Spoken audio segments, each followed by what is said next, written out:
Hello everyone and welcome back to a brand new day of Road to TCG Worlds 2018. Now today I'm actually recording all the way from Australia. The internet unfortunately is not good enough for me to stream, and I also don't have too much time. I might try to do it later, but for now I wanted to start us off with a couple of Ultra Prism decks whilst I'm here trying to cover still a few things, but also trying to balance with doing touristy stuff. But for now, let's start off with this Dusk main Necrozma and Magnezone deck. Now, Dusk main Necrozma-GX 190 HP, pretty decent amount. It is an Ultra Beast, and it has 3 different attacks. The first one, Claw Slash, 60 damage, nothing too impactful, but it does knock out the low HP basics, which is really nice. Meteor Tempest, which is the main attack that we will be trying to use, deals 220 damage and you discard 3 energy from this Pokemon. Now, 220 damage deals a 1-hit KO on opposing Dusk main Necrozmas, deals a 1-hit KO on Zork, on Lycanroc, on Golisopod, on Glacian, on Leafeon. Comes up short against the CDI, I guess, if that starts seeing play, but it knocks out Tablemon. Any of the fire basic GXs or EXs. It can knock out absolutely anything, and with a choice band it does actually 1-hit KO absolutely everything, and the cost of discarding 3 energy is of course covered by Magnezone, which we will go into in just a second. Now, the GX attack Sun's Eclipse deals 250 damage, so actually getting a 1-hit KO for sure, and using only 3 metal energy, but you can only use the GX attack if you have more prize cards remaining than your opponent. So there's that minor detail to keep in mind. Now we are running a 4-3 Magnezone line. We have the 4 Magnemite with the ability Solid Unit, which prevents it from getting sniped on the bench. Any damage is prevented if this Magnemite is on the bench. And then we have the Magnezone with 150 HP and the ability Magnetic Circuit, where as often as you like during your turn, you get to attach as many metal energy from your hand to one of your Pokemon. So essentially you get free attachments the whole time you have Magnezone out. Now, Sap Cannon is also a pretty respectful attack, 130 damage, does deal very nicely with all the non-GXs such as Hoopa, such as Wolfhead. It knocks out Sylveon, which is really nice, so it's a great answer to all the mill type decks that are coming out, or that we have been seeing come out lately. Now we are running the Solgaleo PRISM card as well, which is a basic Pokemon despite Solgaleo being a stage 2. 160 HP for a basic Pokemon is really nice, especially being a non-GX. You only play 1 card maximum of this, and then Radiant Star allows you to reattach energy, which is really nice. It could be like we were using Turtonator back in the day with its GX attack, using it to power up your bench Pokemon. Radiant Star actually allows you to fully power up those main Necrozmas with no problem in order to secure potentially the last 2 prize cards. And then Corona Impact on its own is actually a really nice attack, where with a choice band you are actually knocking out Tablemon and stuff, so it's a good way to finish off a match potentially. Also, I'm including 1 Mew just for its retreat and psychic typing. You never know when it could be needed, but mostly for its psychic typing. It seems to be a really good attack. Then we have Celesteela-GX 200 HP. It does have a different weakness. Necrozma is weak to fire, and Celesteela is weak to lightning, so that's really good. And it has very decent attacks with Rocket Fall, dealing 30 plus 30 for every colorless cost in your opponent's active Pokemon. Retreat cost, Moon Press dealing a solid 130, and Blaster GX dealing 180, possibly 210 with a choice band. No restriction as to who is ahead, or trying to be behind rather, in order to use it. And you also get to reveal your prize cards. And then finally we have the Dialga-GX, which it will only be better once the Dialga-GX that's metal type comes out, but for now, Timeless GX, despite costing 5 energy, is 100% worth it, because if you're able to Guzma a Tablemon, use Timeless GX for 150 damage, plus the choice band 180.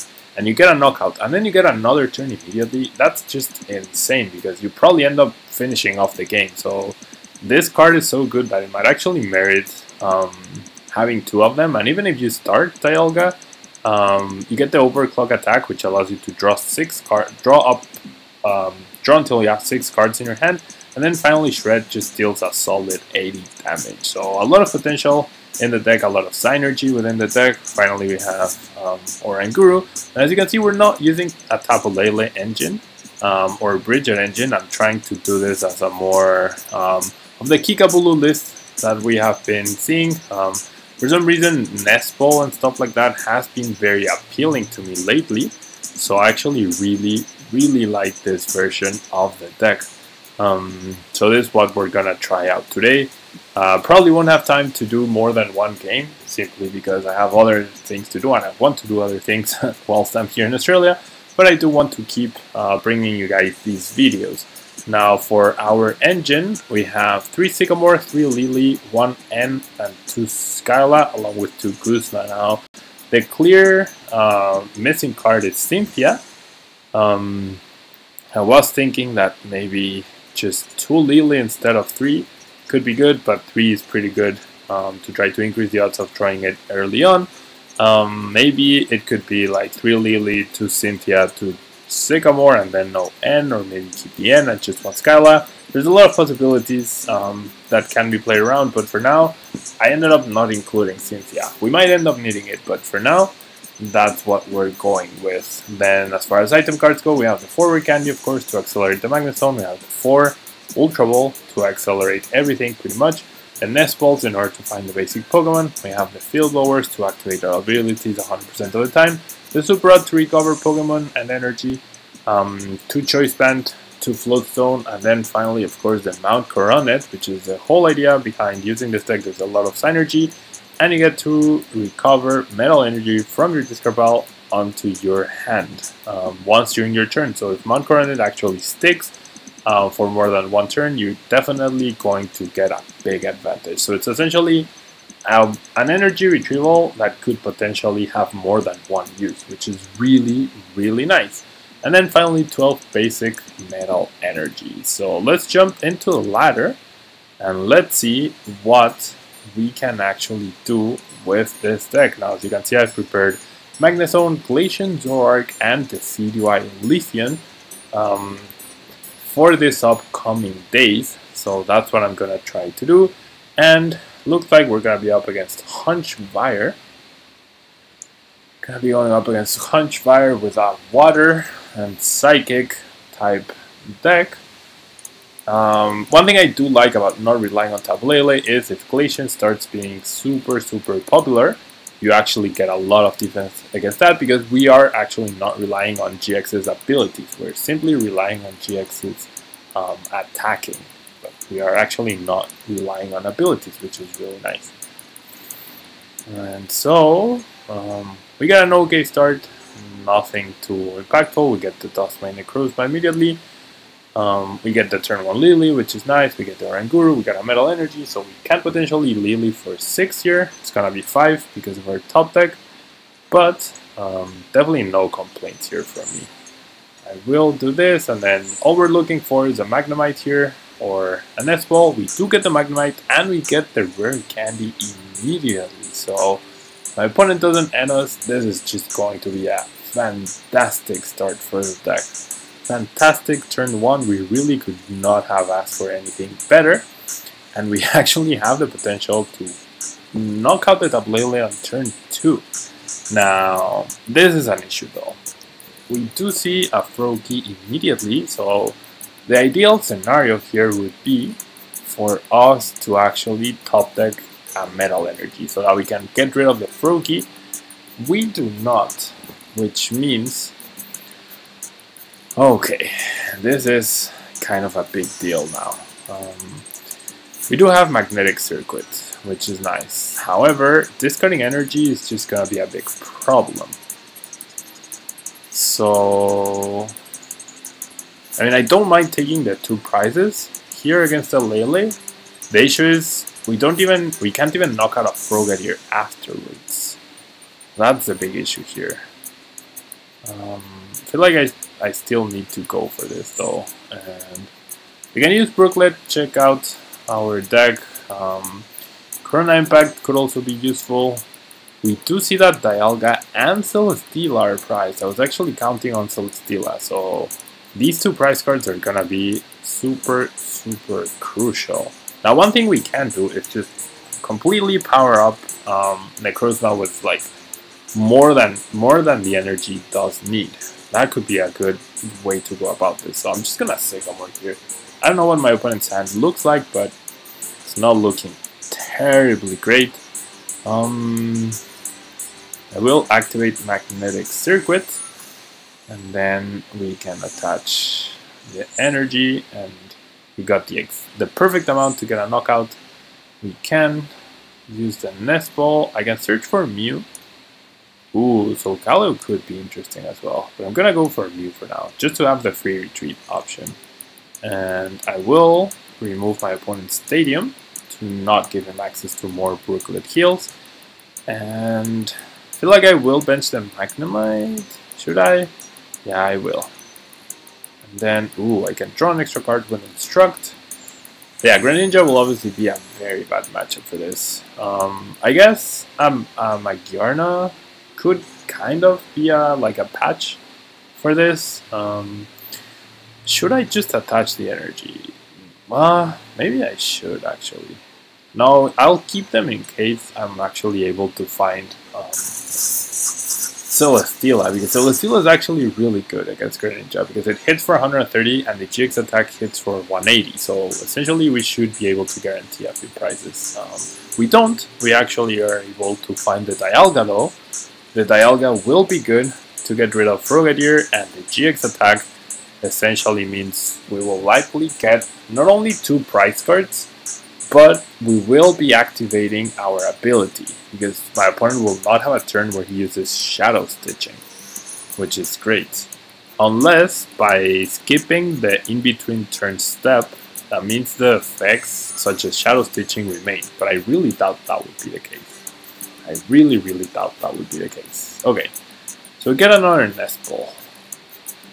I'm gonna use it, but I'm actually not gonna bench anything because I do want to use the Dialga here. I will bench the Dialga. I will Float Stone the Necrozma.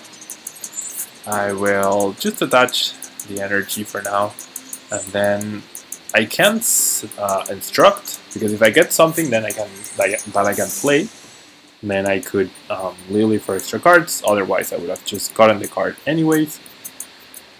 Okay, so I do get extra energy, and I do get a Mount Coronet, which is nice. So I'm gonna use Mount Coronet. I'm gonna get back 2 metal energy, and if that sticks, that's gonna be really good. I feel like attacking with Shred here seems like the better call. I'll evolve just because I can in case I get End. And then I will activate Magnetic Circuit. It will probably be the last time we get to use an ability. So if this were Celesteela, I'd be very confident. Because we would have 3 guaranteed knockouts by next turn. We would simply be down to 1 prize card. No question. Oh no, I clicked on. Oh, I clicked on, I misclicked. I thought I was clicking done with the ability, not with my turn. Oh, that is so bad. Oh, that right there, guys, is gonna cost us the match. That right there is going to cost me the match. That was so silly, and he gets to replace the Stadium. That was incredibly silly. It's so confusing, the abilities. I thought I was clicking done on my ability, but I was actually clicking done on my turn. Okay, so let's eliminate the Staryu. Let's eliminate the Staryu. No, this is just awful. This is actually awful. I might actually need to use Overclock next turn. Okay, the Mount Coronet is actually very nice. That does allow us to use Timeless GX next turn. And like I said, it does free us from Shadow Stitching, I believe. If that had been my other prize, if that had been my prize from Shred, we would be in an amazing position. Okay, but no GX, so we actually do get a knockout here, and we get another turn, which is really nice. Have yet another Rare Candy Magnezone. That's just crazy. Okay, so we really need a good prize card here. We need a really, really great prize card. But Timeless GX here getting a knockout is really nice. This should free us from... Ooh, there's a Celesteela, but we need a great top deck here. My question is, who does my opponent promote? Hopefully he ends up sacrificing something. Promoting the Greninja is the right call. But he chooses not to, that's great. That is actually great. Okay. Choice band is obviously not important here. I'll attach it to the Mew, just in case I need a Float Stone for the active, although I don't have any more Float Stones, so never mind. And I guess we just shred here. So we don't get to use ability, which is awful. But now we're literally just 3 energy away from winning the match. We are just 3 energy away from winning the match. We can retreat, and then we can use Mount Coronet. Even if it takes us 3 turns, there's no way my opponent finishes us off in 3 turns. And that's gonna be the key here. We're gonna see Shadow Stitching, we're gonna see a Choice Band, that's completely fine. Retreating into Mew is actually very nice, I believe. 70 damage is fine. Okay, so Skyla. Skyla for Sycamore.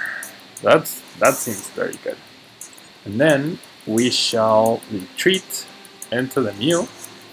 We do pay 3 energy to do so, but we do get energy back. And then we will just attach 1. Now we do click done. We're essentially 2 turns away from winning the match because nothing, absolutely nothing can stand the Necrozma hit. I guess I should have, instead of Sycamore, I should have just gone for a Guzma. That would have won the game. I mean, I'm assuming the Frogadier will evolve. But there's a chance my opponent ends up benching something else. Ooh, he does have Guzma. My opponent does have Guzma. He does remove the Mount Coronet, but by using Guzma, we are going to be able to use Sycamore here. Using Guzma, we are able to use Sycamore. He does get a knockout on the Dialga, that's fine. That is actually fine. So no, we would not have won if we had gone for Guzma, which is good to know, I guess. Good to know. Okay, so energy on the Necrozma. My opponent does need another Guzma and then double ability essentially. We can could have used this Solgaleo. Should I? Does have a hefty retreat though. I don't think I will. I mean, I guess I already have Pokemon with heavy retreats, so it doesn't really matter. Okay. So I will Ultra Ball away the Magnemite and the Rare Candy. I guess I'll get the Solgaleo just to get it out of the deck. Basically, all I'm trying to do here is thinning out my deck. I will bench the Solgaleo. I do have 2 Metal Energy, so I will even play the Mount Coronet and use it. Now, why am I using it? Simply because by doing this, if I get End down to 1, I have 4 plus the 4 energy in the deck. That's 8 cards. 8 out of 16 cards are an energy. So that means, on average, I will draw an energy off of the End to 1, and then my top deck, I should get the energy. Yeah. And there's the victory. Awesome. So my opponent apparently didn't even have End, which is great, because he had no way to shuffle my hand. And yeah, pretty solid win. I was actually very impressed with the deck. It's only 1 game, I know, guys. I wish I had time to do more, but since I do have to do the Spanish video as well, I will be leaving it for now here. But guys, right now I'm in Australia. I might try to do like a longer live stream later on, maybe throughout the weekend if I do have time, or throughout the week. I am also preparing for Australia, so I don't want to dedicate too much time to Ultra Prism. But yeah, hopefully you guys enjoyed the list. Seems solid, so if you want to give it a try, give it a try, and let me know how it goes. And don't forget to check out Tabletop Village. They do have Ultra Prism cards, and if you use the link down below, you can get a 10% discount on your first purchase. So huge shout out to them, and huge shout out to Sakura Scoop. And yeah, that will be all from me, guys. Hopefully tomorrow I will see you for some Glacian or Leafeon action, not sure which one. But don't forget to leave a like, and I will see you guys soon. Bye-bye.